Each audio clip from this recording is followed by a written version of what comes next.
falando no mundo jurídico, a Justiça manda rejeitar e arquivar a ação pública de 2019 feita no âmbito da Operação Piloto contra o deputado federal e ex-governador Beto Richa. A decisão foi proferida na última sexta pelo juiz Roger Vinícius Pires de Camargo Oliveira, da Terceira Vara da Fazenda Pública de Curitiba. No despacho, o magistrado determinou o arquivamento de uma ação de improbidade administrativa que foi proposta em 2019 pelo Ministério Público do Paraná, decorrente da Operação Piloto, que era um braço, inclusive, da extinta Operação Lava Jato. Conforme a acusação, as supostas irregularidades teriam sido cometidas no âmbito da licitação para parceria público-privada de exploração e duplicação da PR-323, que liga Maringá até Francisco Alves, no noroeste do estado.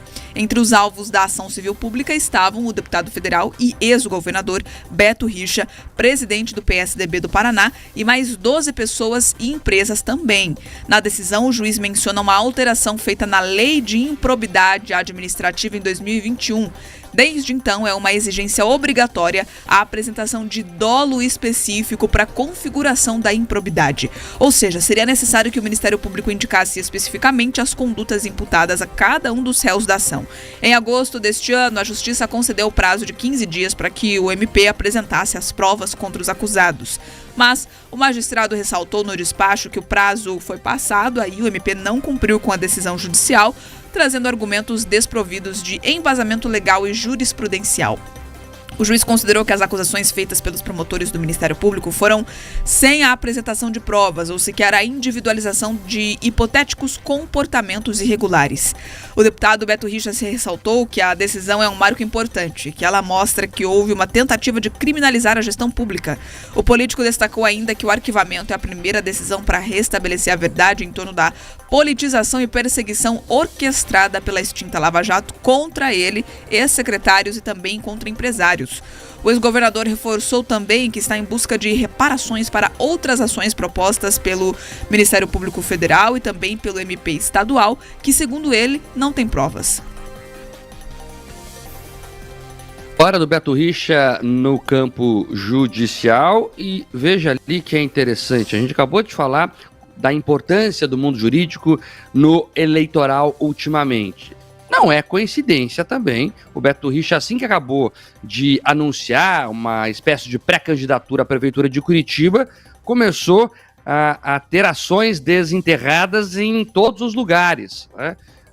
Uma coisa é fazer a investigação correta, como elas precisam ser feitas. Outra coisa é usar do judiciário, de alguma forma, para tentar impedir esse ou aquele agente político de participar das eleições, ou pelo menos dificultar a vida desse ou daquele agente político, né? Cada um pode ter a opinião que quiser sobre o Beto Richa, mas não se pode utilizar o judiciário para desenterrar ações dele ou de qualquer outro político só porque ele anunciou que vai ser candidato, ou pelo menos pré-candidato. É muito estranho, e me estranha muito, Pedroso, esse timing, né, esses relógios que se encontram. Esse timing, esse relógio, ele é famoso no meio político. Tanto é que muitos membros ali da classe política sempre, quando querem ter as suas ações ali meio que esquecidas, tratam de jamais entrar em nenhum tipo de disputa mais intensa. Vejam o caso do Aécio Neves, já que a gente talvez pode ter ali uma contraparte do Beto Richa em outro estado. Ele ali adotou uma postura muito mais branda, muito mais moderada, para que ninguém lembrasse direito dele. Ele submergiu. No caso do Beto Richa, ele adota uma postura diferente e acaba tendo reações diferentes, seja no mundo jurídico, seja no mundo político. E você acerta quando diz que esse tipo de instrumento ou de instrumentalização do judiciário para viabilizar ou inviabilizar candidaturas, ele é terrível.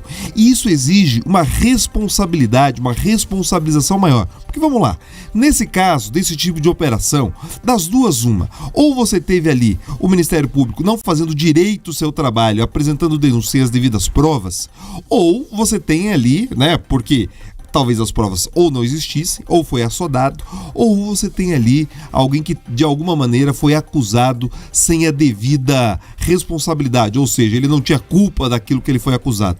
Nos dois casos, você tem ali um problema muito grave. Ou você teve uma pessoa que não tinha responsabilidade sendo, apontada e apedrejada publicamente, ou você precisa que o Ministério Público faça melhor seu trabalho para que alguém que cometeu algum tipo de malfeito seja responsabilizado. Então, das duas, uma, no final, os prejudicados somos nós, Mark, porque somos ali confrontados com notícias que acabam não se confirmando. Uma pessoa chamada ali de corrupto e, na prática, ela continua podendo ali exercer suas funções ou ela teve um prejuízo enorme. A gente lembra o que aconteceu na eleição do Senado passada e tudo que decorreu dali, que foi justamente o afastamento de dois grandes ícones da política paranaense do Senado e a eleição do Oriovisto e do senador Arnes. E é importante que a imprensa noticie tudo com muita profundidade. Noticie quando as denúncias vêm à tona, noticie as prisões e também quando o judiciário decide que não havia provas ou arquivar essas denúncias ou até condenar, no caso de condenação, noticie também. É importante acompanhar até o fim dos processos. Defender ou não esse ou aquele político, mas para que as pessoas entendam como o sistema funcionou. O judiciário é um sistema complexo, cheio de instâncias, cheio de pessoas, cheio de leituras diferenciadas. Então, olha, lembra aquele caso lá de 2019? Pois é, o judiciário entendeu agora que não havia provas, que o promotor pediu, eu quero que você apresente as provas que comprovam que esse CPF cometeu esses crimes. Segundo o juiz, essas provas não vieram. Esta é o ponto final do caso. O final não, tem coisa para acontecer ainda, mas é assim que esse caso correu até agora.